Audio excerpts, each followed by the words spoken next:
Welcome to Standard 5B. The goal of this presentation is to describe India under the rule of the Mughal dynasty and talk a bit about the economics of the time and the coastal trade that took place.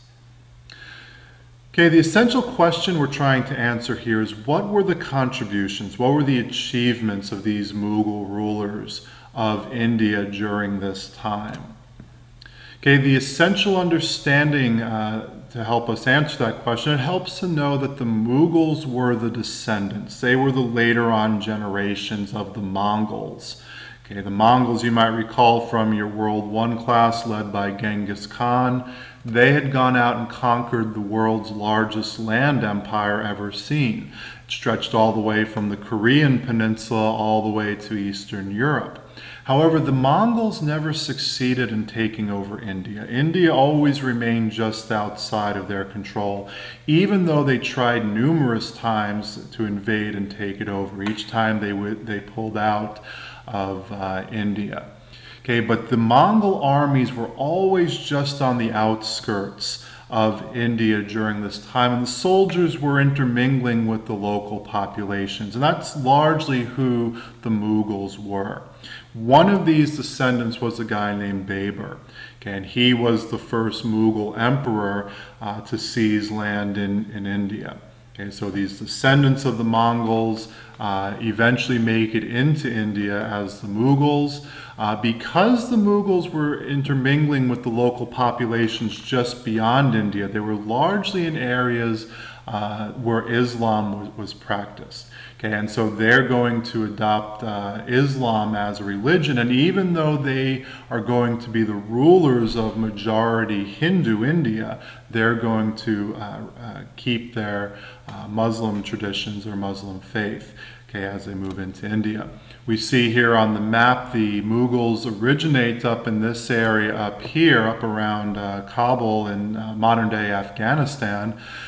They're going to expand out from there down in through the mountain passes and set up their empire in the northern part of India. We see in the 1600s the empire was largely the area in yellow.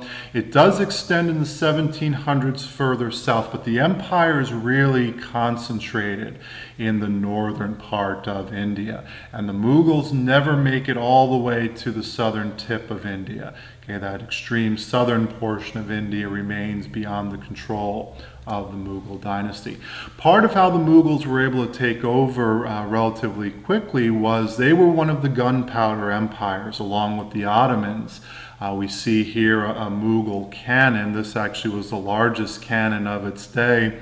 It sat atop a mountain fortress that the Mughals built, and this cannon from its mountaintop perch could fire 22 miles.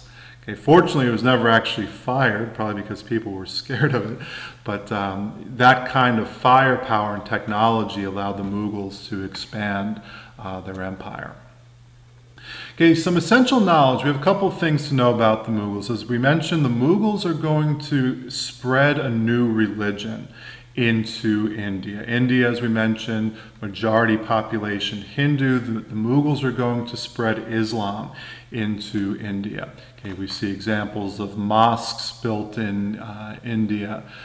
If we just assume India is a Hindu country, we would overlook the fact that there are other religions like Islam in India.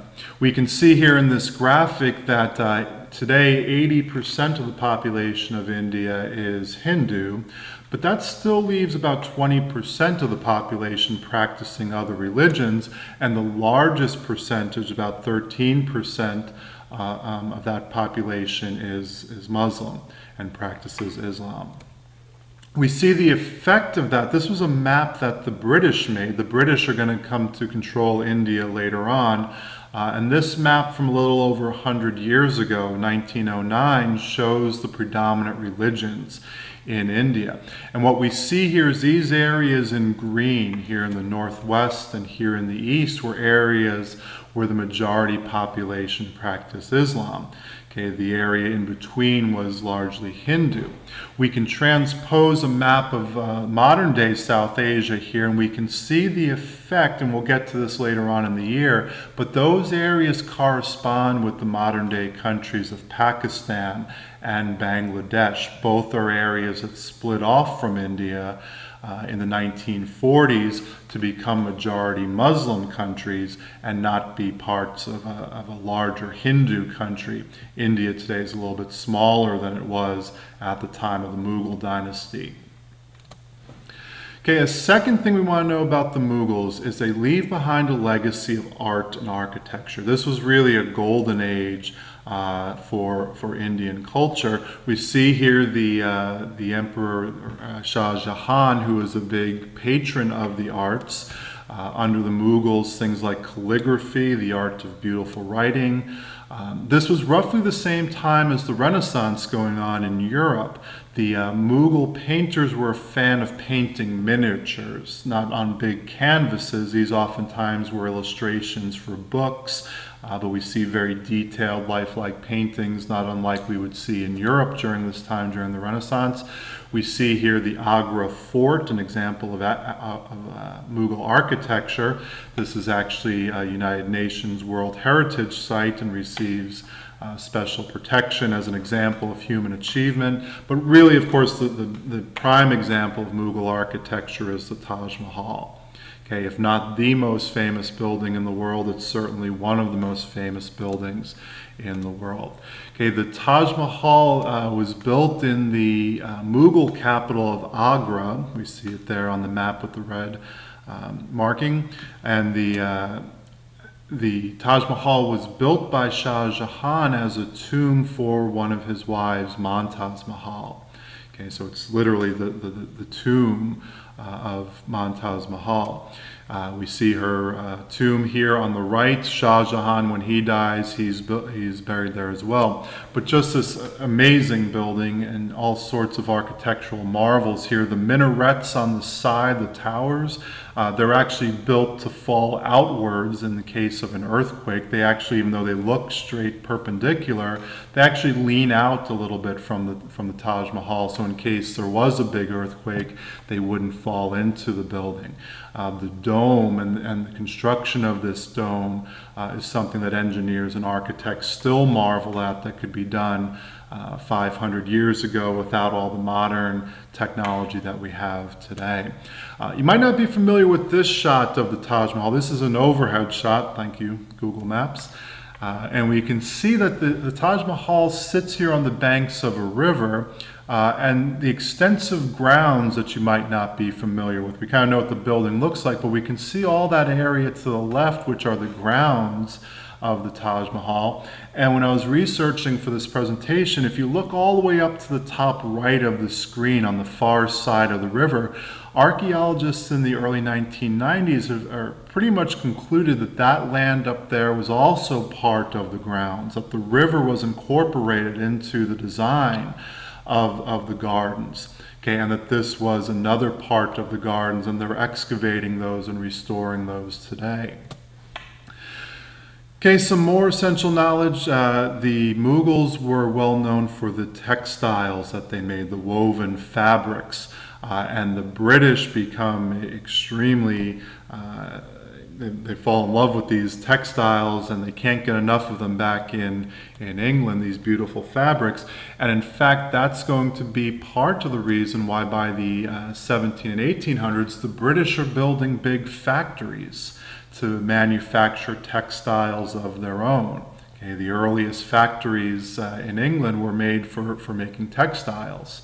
Okay, so we see a connection here between the textiles made in Mughal India and later on when we get to the Industrial Revolution that begins in England. Okay, another thing we want to know about the Mughals is that they weren't isolated from the world. We're kind of setting up a comparison with our next presentation on China and Japan, who isolated and cut themselves off from trade during this period. The Mughals allowed the establishment of European trading posts along the coast, and these trading posts became the places of exchange for European goods, for Indian goods, and a lot of these things then sent back to Europe. Okay, another piece of essential understanding, and this is something we just alluded to, was that the Mughal Empire did trade with European nations. Okay, we see that Portugal, England, the Netherlands, they all established coastal ports, okay, again, for the trade of these textiles along the coast of India. Okay, we see here on this map the flags representing the different countries that had trading ports along the coast. The English, the Dutch, and the Portuguese were the main ones, but we also see the other European countries there as well. We see here the flag of the Dutch East India Company. Later it's the British East India Company. We'll talk more about the British East India Company later on in the course. Maybe a decision the Mughals would have reconsidered if they have the benefit of hindsight. Eventually this British East India Company will take over India. Okay, they're going to take power away from the Mughal dynasty and really cause its collapse later on. But at this point in time, the Mughals are allowing trade to take place along the coast. Okay, we can see here the takeover eventually of India by the British East India Company. Okay, the other piece of essential understanding here, as we mentioned earlier, southern India remains outside of Mughal rule. Okay, we see here on the map the area circled. The extreme southern portion of the Indian subcontinent doesn't fall under the control of the Mughal dynasty. And they're going to continue trading there on their own terms. Okay, and there's really three products the standards wants us to know for this portion of India. Southern India traded silks, they traded spices, and they traded gems. And gems is a fancy word for precious stones, things like diamonds, sapphires, rubies, emeralds, really the things you would spend a lot of money for jewelry on. Okay, so those three products are traded from southern India. And that concludes what we need to know here for Standard 5B.